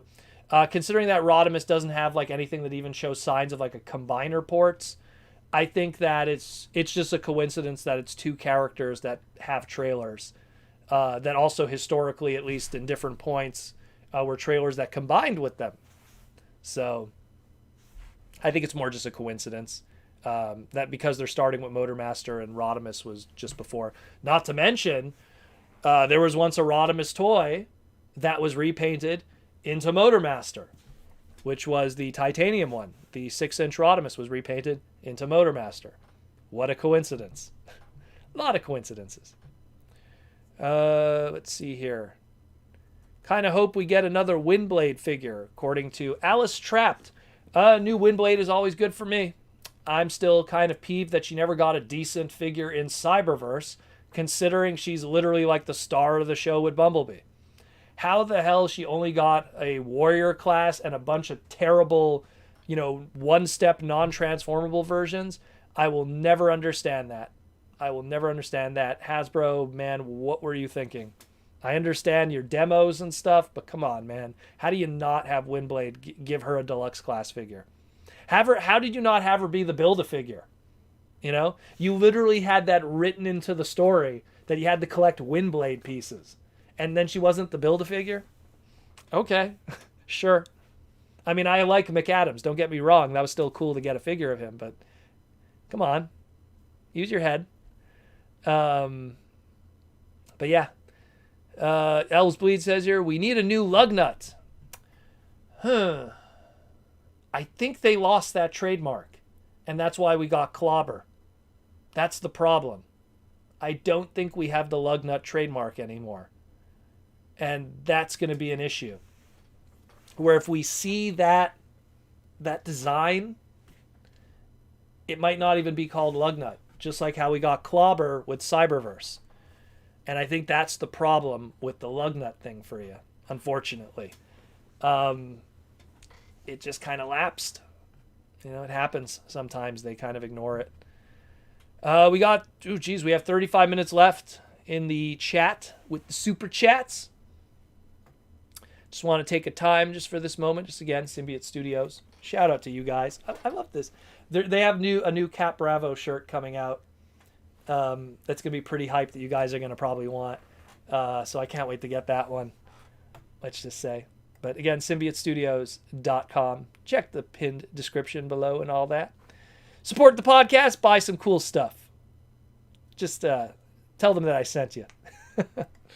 They're always awesome guys. Them and Hasbro. Always good. Always good to me. Always good to me. Let's jump into another super chat.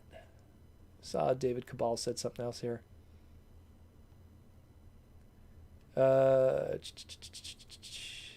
see. Oh, we got a super chat from David Cabal. David Cabal says, check out Pedro's question. Pedro says here, Proto Man, good night. How would it be if Beast Wars were normal 2D series? Would it have had the same impact? Please don't use Anime 2 and Beast Wars Neo. Well, chances are at the time, Hasbro was doing their power block, which is they were taking their old brands and redoing them for 2D animation. Power block initially had 4 shows. G.I. Joe Extreme, Hasbro brand. Vortech, which was a spiritual successor to Mask, a Kenner Hasbro brand. Ghostbusters Extreme, a Kenner, later Hasbro brand. And Beast Wars. Beast Wars was the only one that got CG. But if you look at the other 3, chances are that's how the 2D animation probably would have looked. If you look at G.I. Joe Extreme, Ghostbusters Extreme, and Vortech.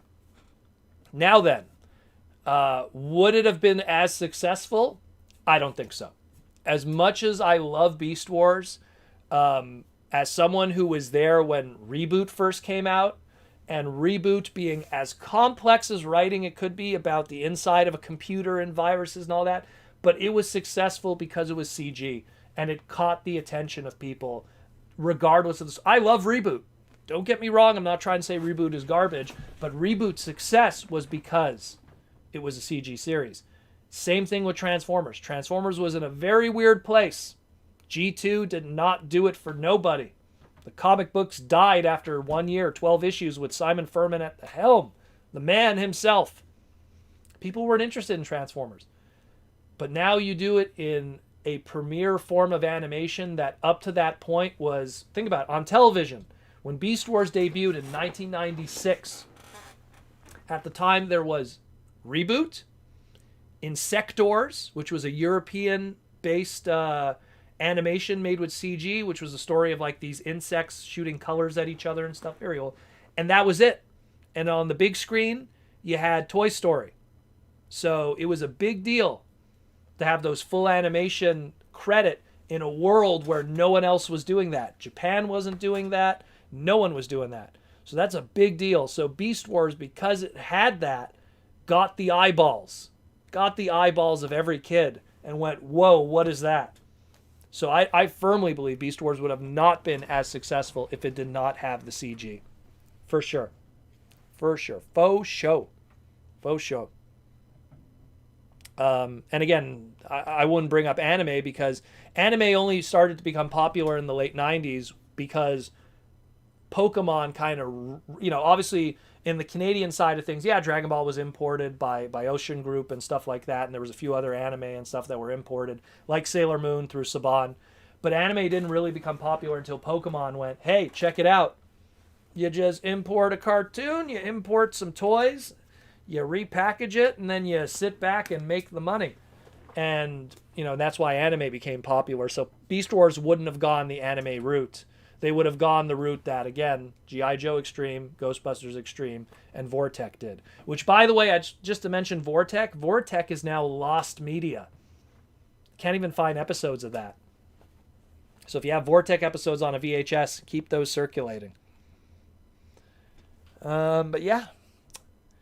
Alice Trapp says, I need a 6-inch double bass for Studio Series Jazz to be a playing jazz. I don't understand, Alice. I'm going to read what you guys write, so some of it I might not understand. Downright Superb says, is Hasbro ever going to do an all-in on any specific version of Transformers, or will they endlessly continue using these mishmash toy lines? Primarily, I think they're going to do the mishmashes just to not alienate, not to mention, I mean, when you look at the history of what Classics was back in 2006, it started as just Generation 1, but literally by the time you got to like the second and third and fourth wave and then going into Universe 1.0, the Beast Wars stuff started to show up and everything, and then the rest was history. So I think the intention even back, and this, think about it, it's crazy when you think about it, but more than 10 years ago now, it's going on, God, it started in 2006. So, going on 15 years now. When you're talking Classics, they've always been a mismatch. It's always been like, let's put this, let's put that. Obviously G1 is popular and there's a lot of trademarks we want to protect, so let's put this. It's always, in the end of the day, it's always about protecting those trademarks. That's the sad business side of it, is they're always trying to protect those trademarks. And those decisions for characters will always be based on that. As sad as that is. That's why you will always see, sooner or later, another Roundabout and Runamuck. That's why you will always see, sooner or later, another Bludgeon, another Skullgrin, another Acid Storm, another Trailbreaker, another Strong Arm, which I don't have a problem with that one. Another Blur. On and on and on. It's good in one way, it's bad in another from a creativity standpoint. Where, Beast Wars, when it came out, Transformers was so dead that they didn't really care about trademarks too much. That's why, if you look at that first wave of Beast Wars, Optimus Primal, new trademark. Rat Trap, new trademark. Rhinox, new trademark. Razor Beast, new trademark. Cheetor, new trademark. Who am I forgetting here?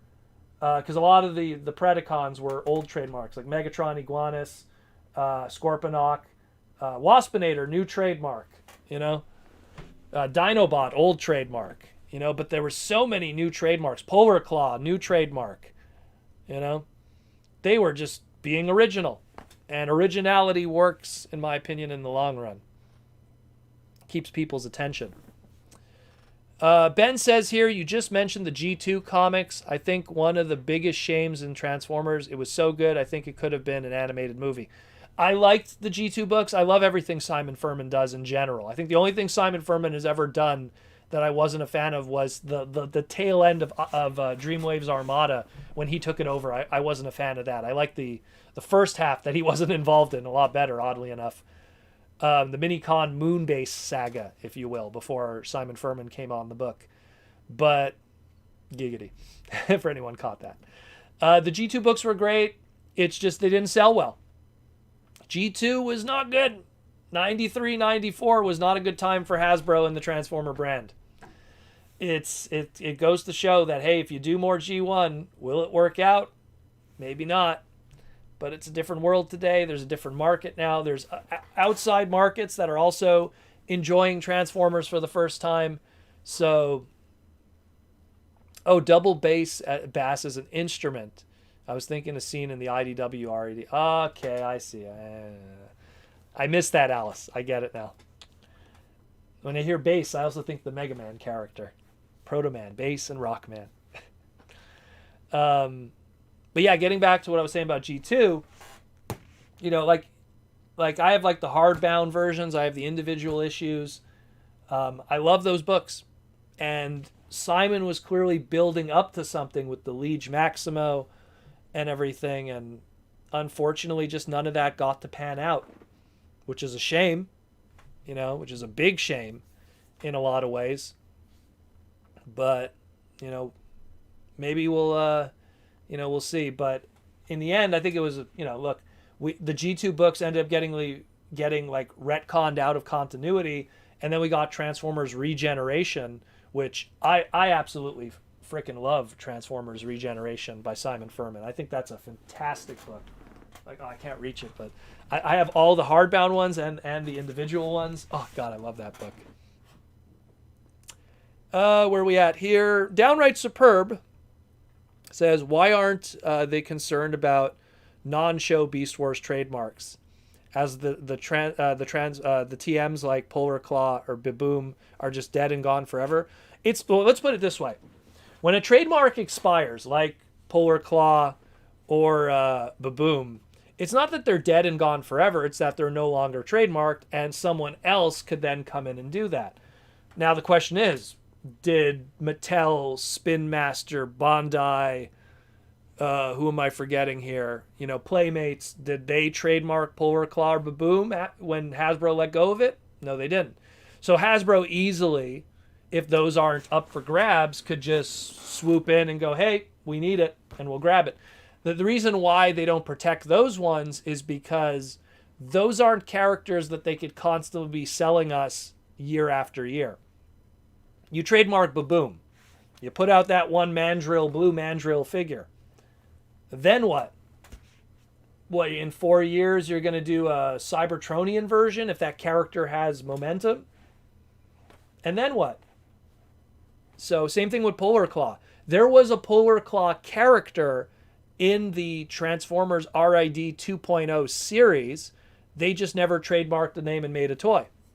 So they use the name, but you could have a character's name in a show, but it doesn't count towards a trademark.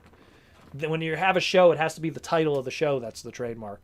It's the problem that happened with the Bumblebee thing with DC Comics, was that Bumblebee, the female character from DC Comics, wasn't trademarked because she wasn't the title of Teen Titans. She was just a character in the comic, and that's not how that works. Princeton with the question, hey Proto Man, are you going to the Autobot arc and any upgrades for it? The Shockwave Labs transport vehicle looks great. I got the vehicle, waiting for the arc. I don't have the arc yet. Kind of waiting for a deal. Let's put it this way. I didn't get the arc yet. Those big price point figures I'm always more hesitant on, because I always paid full price, and then all of a sudden, boom, it's like 50% off or something.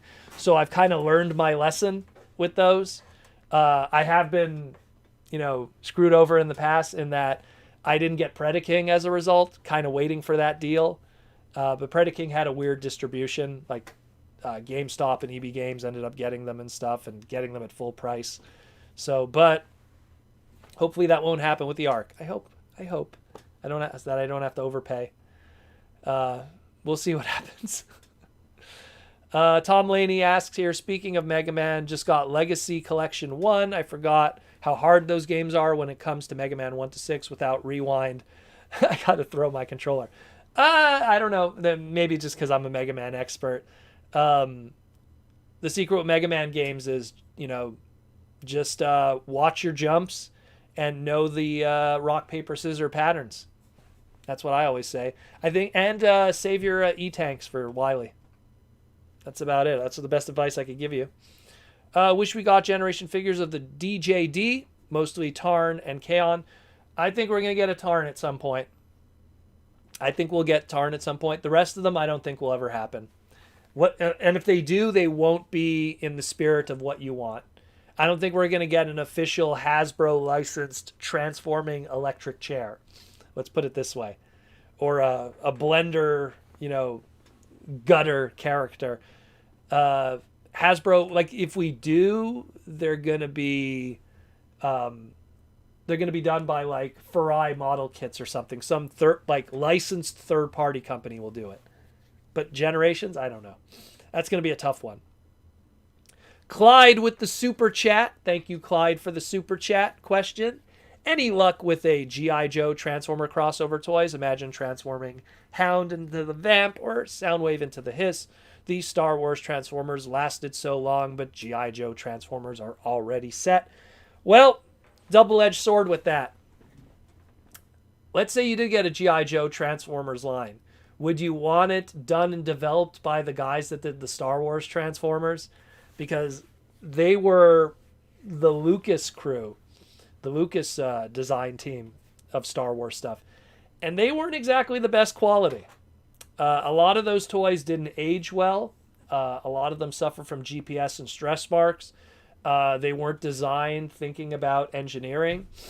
A lot of those. So, yes, I would love G.I. Joe Transformers, but they would have to they would have to be done by the Hasbro internal crew. But I would love it. I would love it if it happened. I mean, technically, this is our first ever G.I. Joe crossover Transformer. Technically, if you look where his first appearance came from, fictionally in comic books, anyhow. That's the spare one I got. I still have to repair some of the electronics on it. Coming to a parts party near you. But yeah, I would love it. I think it would be great. We have a few. There was that repaint of Power Glide was turned into one, and then of course, oh man, you can't even see it, but Snowcat was from Energon, so that was a pretty cool one too. And then of course all those non-transforming ones that were SDCC exclusives.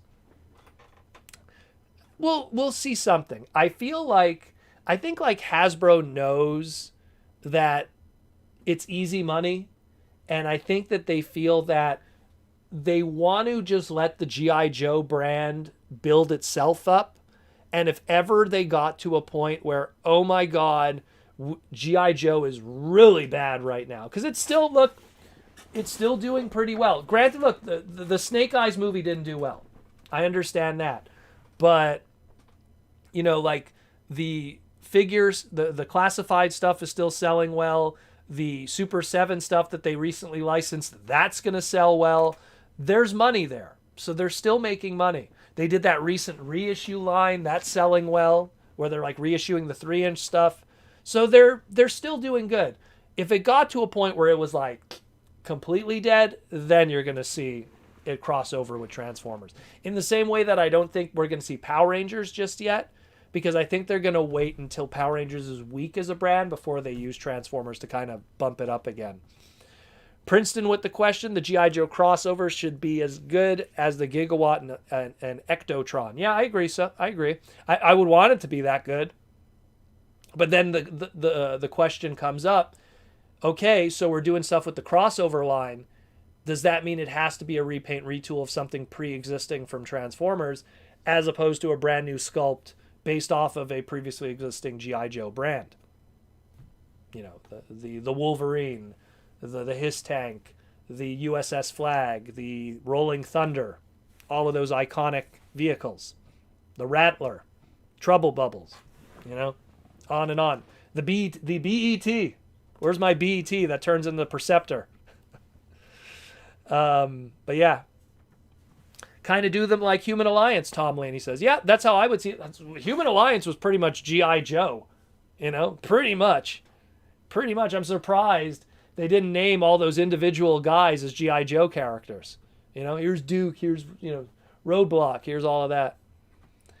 Do you think Takara will do a Beast Wars second color version of the Seacon lobster, given that he appeared in the manga? That's up to Generation Selects and the Takara side of things more so than the Hasbro side of things. So I don't know about that one. That's really more Sakamoto and the crew. Look, Sakamoto did a lot of repaints in his mangas that never happened in toy form. A lot of them. So chances are probably not. Sad to say. Ben wants to know, do you see them releasing the Star Trek toys to go with the crossover comics? An Enterprise Fortress Maximus would be sexy. That would be pretty cool. But I see... Hasbro had the master toy license for Star Trek during those new movies. I don't know if they have it anymore. Someone correct me if I'm wrong. I'm not a big Trek guy, so I don't know that. But I just know it from the business standpoint. I think right now the master toy license is not with Hasbro. But I might be wrong. Someone correct me. Princeton says he would love a Knight Rider crossover. I thought that was going to be the next crossover. I legit thought that was going to be the next crossover. Because there was an anniversary coming up. It'd be Knight Rider crossover with Transformers. They would share that anniversary together. Peter Cullen was the voice of Carr in Knight Rider, so you could do that kind of thing too. You could do like a repaint and have Peter Cullen voice something that you could push a button. It just kind of wrote itself. And they didn't do it. A-Team was another one too. There was an anniversary coming up, and I'm surprised they didn't take advantage of it. Do a Econoline truck. Do you think Hasbro cares about the new trademark Lun? I guess maybe that was a typo. Hasbro tries to keep all their trademarks now. They're going to feature a character. It's going to be a character of a trademark they care about. Stinkfist69. Oh, this is one I don't mind answering. What do you think of the new Super 7 Ultimate Simpsons line? I saw that. I love that Super 7 is going with obscure characters instead of something that is like just a straight up, oh, it's going to be Bart, Lisa, Maggie, and everything, and Homer. What I love about that is I'm a big, huge fan of Radioactive Man, that character in The Simpsons, because Bongo Comics back in the 90s and the 2000s did a whole bunch of Radioactive Man comic books, and I bought those religiously. I have Radioactive Man #1 CG Seed graded. That's how much I love Radioactive Man. There's only one Radioactive Man figure, and it's not even Radioactive Man. It's the Rainier Wolfcastle and Millhouse, my eyes, the goggles, they do nothing, Radioactive Man. I have that figure. They never did a legit Radioactive Man figure. They did like Kid Robot. They did like those small squishy ones. They did a plush of Radioactive Man. They did a Funko Pop of Radioactive Man, which is hilarious because Funko Pop on their computer, it's called Homer Radioactive Man. Way to go, Funko Pop. We get it. So I would love it if they did a Super 7 Radioactive Man. That'd be amazing. It comes with like little extra comic books of Radioactive Man that you could then put with your other Simpsons figures. It could come with a rechangeable head that has Claude, who's Radioactive Man, with the lightning bolt is actually stuck in his head. I would dig that. I love that. Simpsons has always been something I've always loved. If you're a 90s kid, how could you not love The Simpsons? It's kind of dry now, but back in the day, it was the most important brand. Do you think Hasbro cares about new trademarks like Smashdown, Slitherfang, and Sound Barrier, or will they just let those go? Probably, maybe. Slitherfang, they might keep. Smashdown and Sound Barrier, probably going to let those go. Maybe a one-time thing. Maybe they used Sound Barrier with an intent to use for Sound Blaster. Sometimes those happen too. They go like, oh, Smashdown, like, we're going to use that in the future for like another crossover thing or something. And then stuff doesn't pan out and they go, okay, just let it expire. We used it once, we're done, But it's still too far away from expiration date on those ones, specifically Sound Barrier and Smashdown and Slitherfang. So we'll see what happens when those trademarks come up. Are they going to get renewed or are they going to get ignored? And if they get renewed, then guess what's coming, guys? Might not be in generations, but something will be coming. Same thing doing obscure Transformers. JT Prime just found more listings. More listings! Well, guess what's going to be on the news tomorrow on the podcast? Yeah, Playmates did an excellent job on toys years ago. Oh yeah. That Simpsons Playmates line is insane.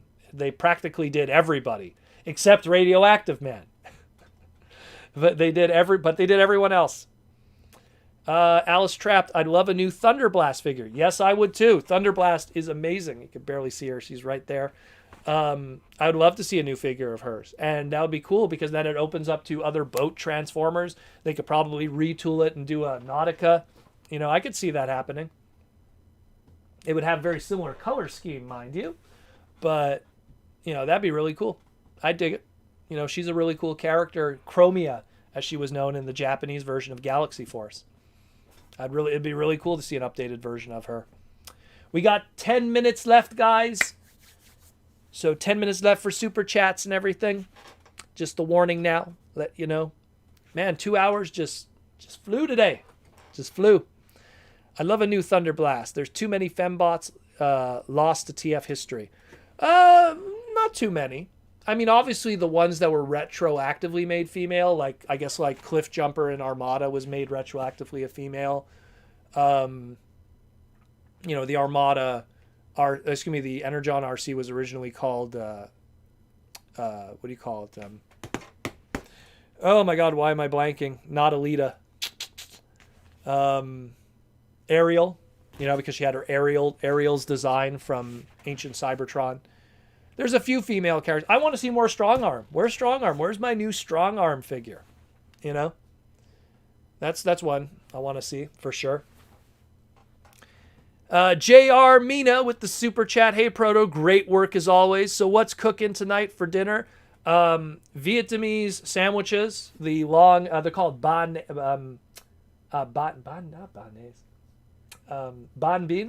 It's like it's like a small baguette. It's filled with meat and stuff. I'm gonna have those with corn, fresh corn on the cob. I'm gonna have that tonight.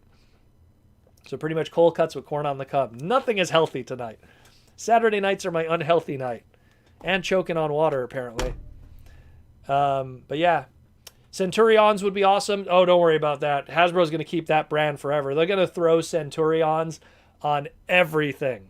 They're going to throw it on everything. They'll do Centurion Transformers, Centurion non-Transformers. They'll do G.I. Joe figures called Centurion. The one thing with trademarks, too, is don't just funnel it into Transformers. They throw it on other stuff. Like, I was talking about Knockout, right? And Knockout, you could thank the Beyblade brand for keeping the Knockout trademark alive after Transformers Prime, because they would have like Beyblade, Knockout, trademark, battle set, So they would do stuff like that. And they would do it with Beyblade. They do it with G.I. Joe. They do it with Cops. They do it with He-Man. They do it with Creo. Do it with everything. Do you think Hasbro will release a toy line that makes more accurate and improved Transformers War for Cybertron or Fall of Cybertron figures? Well, we'll see. We'll see. The thing is that video game stuff is a little more dicey because that's High Moon Studios. They had deals and licenses with that. It's a little more complicated. That's all I'll say about that. Ben Williams, Jason the Wheeled Warriors crossover line would be awesome. Jason the Wheeled Warriors anything would be awesome because the original Jason the Wheeled Warriors toy line, man, my nose is so itchy today. Allergies. Ooh, anyone who listened to some of the podcasts in the past, I was a little stuffed up. Jason the Wheeled Warriors did not have a good toy line like that matched the show. So anything that would be an update of that would be great. Stinkfist69, I was checking your price listings on Amazon and have a Minton Brock's Greenlight and Dazzle Strike figure. It's crazy money that it's going for $400. Yeah, that's the secondary market right now. That could change. As time passes, people stop caring about those rare figures, and then it kind of evens out. But in the time being, all it takes is for one Dazzle Strike update to come out, and that's going to go in the toilet. I'm telling you. Elves Bleed says here, Snowcat, Sandstorm has been G.I. Joe. Oh, yeah. Sandstorm was Dusty's dog, or Coyote. I love Dusty. He's my favorite G.I. Joe character. There's tons. There's a Shockwave G.I. Joe character, meaning a human G.I. Joe character named Shockwave. There's a Sideswipe G.I. Joe character, meaning a human character with the Transformer. There's My Little Pony characters with Transformer names. Beachcomber, Cosmos, who am I forgetting? Obviously, Countdown. Countdown's a G.I. My Little Pony one. Who else am I forgetting? Trax. Trax is a My Little Pony character. I did a post about that on my Twitter. Just like look for Proto Man My Little Pony. It'll be somewhere there. Alice Trapp says, to be fair, they do reissues of War for Cybertron game Optimus during Titan Return. That they did. But the Titan Return game was, the War for Cybertron game was still available on the PlayStation Store at that time. All that is gone now. That whole trademark is gone. Princeton says, gotta go. Have a good night, everyone. Thank you, Princeton. Thanks for everything, brother. Thanks for the stuff in the PO box and everything that's super awesome, man. Let's see.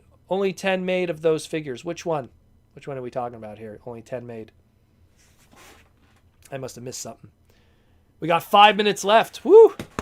5 minutes left. We still got 5 minutes left for super chats, people. 5 minutes left. Also going to use this time in the meantime that, once again, if you want to support the podcast, all the crazy stuff we do every single day. The only time I ever miss a day is either if I somehow take a Sunday off or if I'm at a convention, which is usually on a Sunday. That's usually it. That's how it clashes. And I'll give you guys always a warning in advance if I take a Sunday off. But, if you want to support the podcast, again, patreon.com/Protoman. If you don't want to do the Patreon thing, we also have the YouTube member thing. If you don't want to do that, just be sure to like, comment, and subscribe on our content. It goes a long way. It helps the algorithms, YouTube with the algorithms. So it always helps. Helps a lot. Downright Superb wants to know, what's your favorite mainline Optimus Prime figure? For the longest time, literally it was in waves because up until when Beast Wars was out, my favorite Optimus Prime toy was Laser Rod Optimus Prime. When Car Robots came out, it wasn't Laser Rod Optimus Prime anymore. Now it's Fire Convoy. Fire Convoy, and then Fire Convoy stayed my favorite Optimus Prime toy for ever. And then the robots, not the robots in the skies, the Galaxy Force, Galaxy Convoy came out. And I really liked that design a lot. It was really cool. And that's why I have 3 different versions of it in my display. You can barely see. There's 1, 2, and then the combined mode 3 over there. I love that design. Love that design to death. That's an Aaron Archer amazing design. And I think that was also done with what's his name there who worked on Star Saber. He did it too. But then that one was my favorite. And then afterwards, I think that's pretty much it. Because, the movie stuff's okay. It's not anything wow. That's about it. I like that one. I like stuff that reinvents the wheel. The Galaxy Force one did something different. The Fire Convoy one did something different. The Laser Rod one did something different. G1 Prime, the truck flat nose every single time. It gets boring after a while.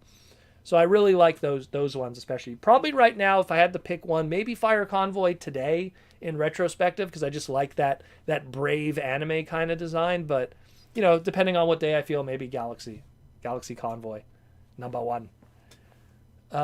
Convinced the Earthrise Coneheads are a myth created by Hasbro to create fake trademark reissues. Yeah, if only they could do that. If only, then they wouldn't get fined by the U.S. Patent Office. That would not be the case. Stinkfist69 says, don't forget to give a thumbs up, people, and have a good night. Thank you, Stinkfist69, for all the positive vibes, brother. Possibility of any Japanese Transformer anime revival. I frickin' wish. I wish the Japanese had Transformers back 100% on a fictional level. Trust me. Look, G1 was America. Had it for 3-4 years. Then Japan had it for Headmasters Master Force Victory Zone for 3-4 years. Then G2, you only have really the comic books. So we'll say America got it for a year and a half. Then Canada, Beast Wars, boom, boom, boom. Because, Beast Wars and Beast Machines, that's Canada. Canada had it for 3, 4, 5 years. Then Japan had it. Robots in Disguise, Armada, Energon, Cybertron. So they had it for 3, 4 years. Then we get to animated. 2008. America. Animated. Transformers Prime. America. The comic books all this time with IDW. America. Robots in Disguise 2.0, America. All this other stuff. Cyberverse. War for Cybertron Trilogy, America. The movies, America. America right now has been sitting on the brand creatively since 2007 and has not let go since. It's time for someone else. Give the Japanese a chance again. Because they make good stuff, man. And I just want to see something different. Tired of the same stuff. I want something fresh, something new. And Japan is all about fresh and new. Look how they do Power Rangers in Japan with their Sentai stuff. It's always something different every year. Fresh and new. Do something fresh and new. Shake it up. New ideas, new concepts. Get toyetic. Have fun. Do that, man. That's what I want. And I will take one last question for the night. And it will be a non-super chat. And it'll be Fire Fury. Fire Fury, you get it. Hey, Proto, how come Transformers hasn't been in Super Robot Wars? Can't completely be brands because of Zoids. And Takara got in. I think it's just more Takara and Hasbro and how much they value Transformers as opposed to, say, Zoids and everything else. Zoids has been with the Tomy brand and then Takara later on and Hasbro for many years. But I think that they just kind of see it here where Transformers is their number one breadwinner. When they feel that Transformers is here, then maybe they might find their way into other stuff. You don't see creativity with Transformers until they're suffering. That's what I've always said. And that's how it'll always be. And that's how it always will be. And with that said, thank you all for being here today. Thank you all for supporting the podcast, coming, hanging out. We peaked at about 167 people, I believe it said. Awesome stuff. I'm so happy when people come out to hang out for it, and when people super chat to support the podcast, shoot us some coin to let us know that these 2-hour stints and these day-to-day podcast stuff are not for naught, that we work hard at what we do and we do what we work hard at. Again, if you want to support the podcast, patreon.com/Protomans in the description below, or you can join the YouTube membership and ask all the super chats to your heart's name desire. Like Ben Williams there with his jazz one staring right back at me. Ben's been with us for a while, so he got his jazz one. But thank you all for coming. Thank you all for supporting everything. I'll see you guys in 7. We're going to be having our Fan First Friday. So be sure to check that out. And then on Saturday, we'll discuss it all together. That's all I can really say. Again, thank you all for coming. All the people, the Hasbro people that have been quiet, some of them who are talking, and everything else. Thank you all. And as always, thanks to sponsors. Again, Symbiote Studios. And thanks to you guys. And as always, roll out.